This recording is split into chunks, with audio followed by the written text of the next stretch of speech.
Hello dear friends, तो मैं हूं आरती। संस्कृति पीसीएस यूट्यूब चैनल पे आप सभी का स्वागत है। मैं हाजिर हूं एक नए विषय को लेकर के।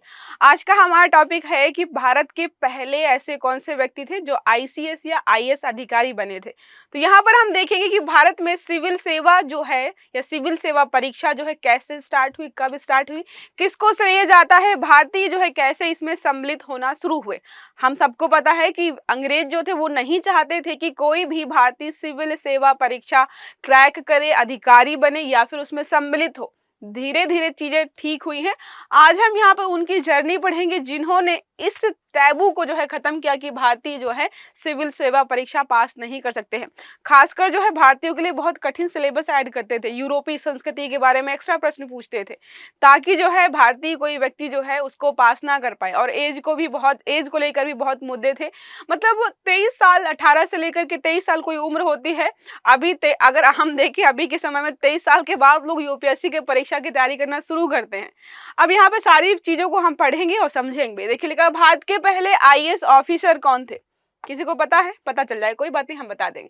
तो अगर हम बात करें यहाँ पे सत्येंद्र नाथ टैगोर जो है इंडियन सिविल सर्विसेज जिसको हम बोलते थे आईसीएस, इन्होंने पहली बार क्रैक किया था। बाद में हम जो इसको इंडियन एडमिनिस्ट्रेटिव सर्विसेज के रूप में जानते हैं।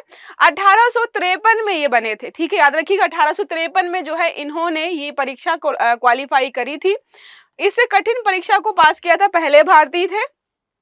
भारतीय प्रशासन में जो है ब्रिटिश शासन के अधीन जो है काम किया। भारतीय साहित्य सांस्कृतिक पुनर्जागरण में भी महत्वपूर्ण भूमिका निभाई।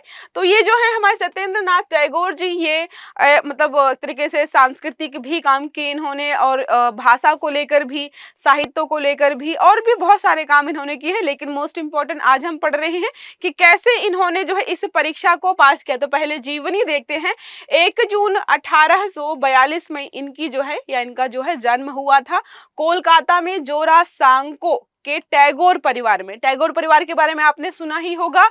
रविंद्रनाथ टैगोर जो है उनके जो है ये भ्राता या भाई थे।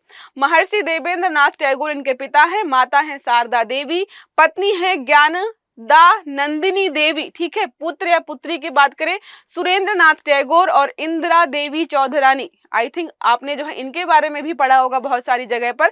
ये जो है इनके पुत्र और पुत्री रहे हैं। नोबेल पुरस्कार विजेता भी है कौन? कवि रविंद्रनाथ टैगोर, जो कि इनके बड़े भाई थे। इन्हीं की वजह से जो है ज्यादा हम जानते हैं। अब रविंद्रनाथ टैगोर को मुझे नहीं लगता कोई नहीं जानता होगा। प्रेसिडेंसी कॉलेज के स्टूडेंट रह चुके हैं। वे साहित्यकार, सामाजिक सुधारक सब थे। मतलब जो है समझो इस बात को, कोई व्यक्ति है जो उस समय इतनी कठिन परीक्षा पास कर सकता है तो जाहिर सी बात उसमें बहुत सारी अन्य क्वालिटीज या गुण तो ऑलरेडी होंगे। एक तरीके से देखो ये मोटिवेशन है कि इतनी वर्स्ट कंडीशन में कि दूसरा देश एग्जाम कंडक्ट करा रहा है, दूसरे देश में जाके पेपर दे रहे हैं और वो चाहते भी नहीं कि आपका सिलेक्शन हो, फिर भी कोई व्यक्ति अगर सिलेक्ट हो सकता है तो आज के समय में भारत सरकार तो बुलाती है कि आओ पेपर दो, आपको पढ़ने की सारी सुविधाएं हैं, ऑनलाइन ऑफलाइन, किताबें, टेस्ट सीरीज, सब कुछ। उसके बावजूद भी अगर सिलेक्ट नहीं होता है कोई तो उसको फिर जो है सोचना चाहिए थोड़ा। महत्वपूर्ण योगदान की बात करें, इन्होंने क्या, सत्येंद्र नाथ टैगोर ने भारतीय प्रशासन में ब्रिटिश शासन के अधीन काम किया और भारतीय साहित्य एवं सांस्कृतिक पुनर्जागरण में महत्वपूर्ण भूमिका निभाई थी। और यहाँ पर 1863 में जो है ये आईसीएस बने। ये परीक्षा जो है इन्होंने पास करी। अब बात करें जो है इतिहास की।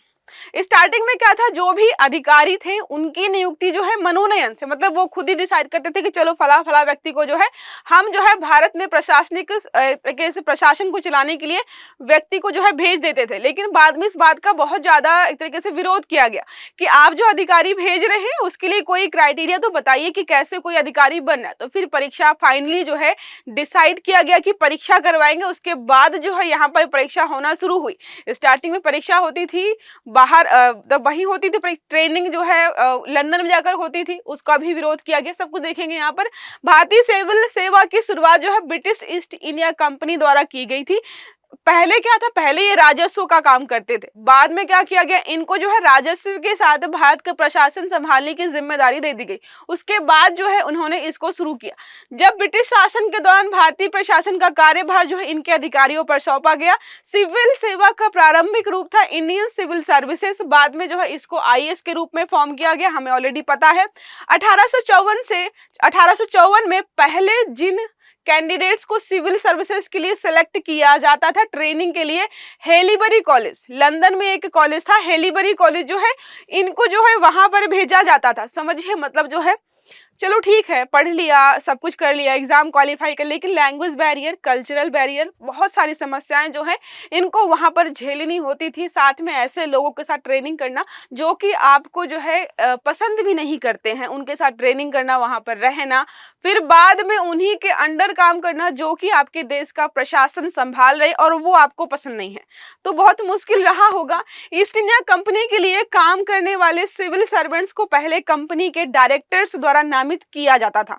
जो भी कंपनी के डायरेक्टर्स होते थे वो चुनते थे कि चलो जो है फला फला व्यक्ति को जो है अधिकारी बना देते हैं। बाद में इसको बहुत ज्यादा तरीके से विरोध किया गया, सवाल उठाए गए।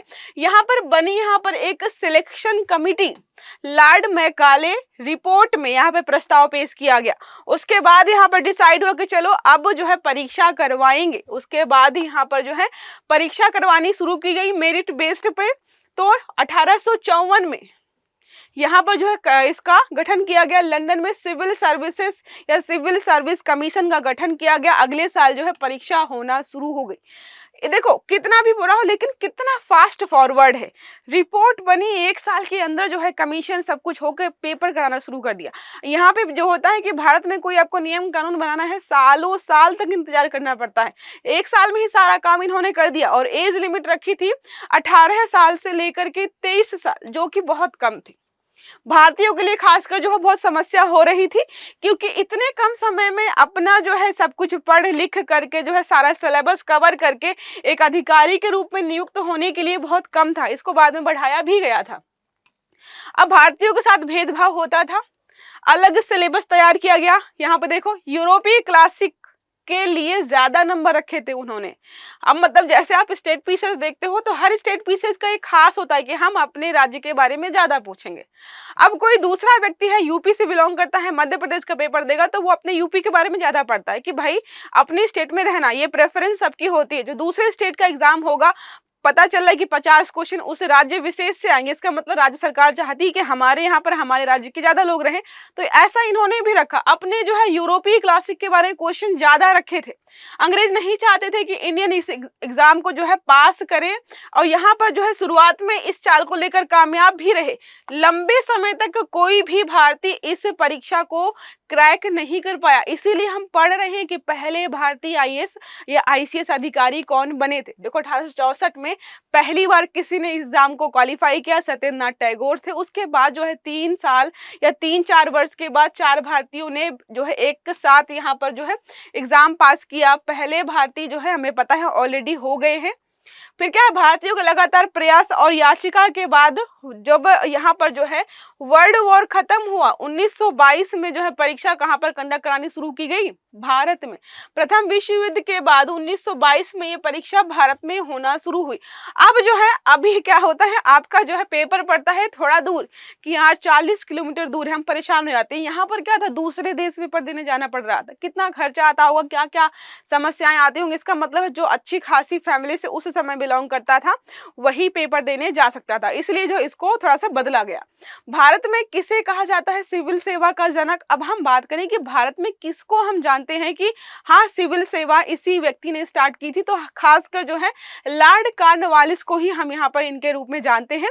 क्यों कहा जाता है यहाँ पर, तो कॉर्नवालिस को ही सिविल सेवा का जनक क्यों कहा जाता है, क्योंकि इन्होंने पहले क्या किया, सिविल सेवा का पुनर्गठन किया, इसके साथ इसका आधुनिकीकरण भी किया, नई नई चीजें ऐड की गई, और उसके अलावा उच्च स्तरीय परीक्षा के अलावा इन्होंने क्या है निम्न स्तरीय सिविल सेवा परीक्षाओं की भी पेशकश की कि इस परीक्षा के अलावा, या जो ठीक है आप आईसीएस अधिकारियों की नियुक्ति तो कर रहे हो, लेकिन कुछ निम्न स्तर के अधिकारी भी होते हैं, उनके लिए भी आपको परीक्षा जो है कंडक्ट करानी चाहिए। इसलिए जो है इनको हम क्या कहते हैं, जनक के रूप में जानते हैं। अब बात करें कि सिविल सेवा, जो हमारा भारतीय सिविल सेवा दिवस क्या है, तो 21 अप्रैल को हर बार मनाते हैं।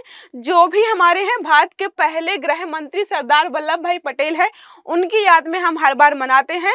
मुख्य उद्देश्य क्या है, तो जो भी सिविल सेवक हैं केंद्र राज्य के बीच जो है संपर्क स्थापित करते हैं, प्रशासन को सुचारू रूप से चलाते हैं, भारत में लोक सेवा के उच्चतम स्तर पर कार्य करता है। कोई भी व्यक्ति इनको जो है मोटिवेट करना, साथ में जो है हमारे प्रशासन को ठीक तरीके से चलाना, इसलिए जो है यहाँ पर इसको सेलिब्रेट किया जाता है। इंपॉर्टेंस भी है, कार्यपालिका का बहुत महत्वपूर्ण हिस्सा माना जाता है। अब बात करें यहाँ पर श्रेणियां कौन सी हैं, तो आईपीएस जो पुलिस कमांड संभालते हैं सारी, आईएफएस जो है फॉरेन जो है हमारे जितने भी रिश्ते हैं अलग अलग देशों के साथ, वहां पर जो है सारी चीजें देखते हैं। सिविल सेवा विदेश नीति से संबंधित होती है, और आईआरएस जो है रेवेन्यू सर्विसेज होती हैं हमारी, कर और राजस्व से संबंधित। तो ये 3 मोस्ट इंपॉर्टेंट कैटेगरीज हैं जिनमें सब लोग यहाँ पर जाना चाहते हैं। अब यहाँ पर बात करें चयन प्रक्रिया का, तो हमको पता है पेपर होता है, प्रीलिम्स होता है, मेंस होता है, इंटरव्यू होता है, फिर जो है फाइनल मेरिट लिस्ट बनती है, और उसके अलावा उसके बाद ही जो है व्यक्ति जो है इस परीक्षा को पास करके कोई पद हासिल करता है। तो ये रहा हमारा छोटा सा आर्टिकल जिसमें हमने पढ़ा कि कैसे जो है पहले भारतीय बने आईसीएस और उनकी जर्नी क्या रही, उनके बारे में भी देख लिया, और कहाँ से कैसे स्टार्ट हुई सिविल सेवा परीक्षा उसको भी हमने यहाँ पर देख लिया। आई होप ये आर्टिकल समझ में आया होगा, बहुत हेल्पफुल भी रहा होगा आपके लिए। तो क्लास अगर अच्छी लगी है तो लाइक करिएगा, चैनल को सब्सक्राइब करना मत भूलिएगा, बेल आइकन दबाइएगा, ताकि जितने भी हमारे आर्टिकल्स हैं वो आपको समय पर मिलते रहें। अच्छे से पढ़िएगा। Have a good day. Thank you.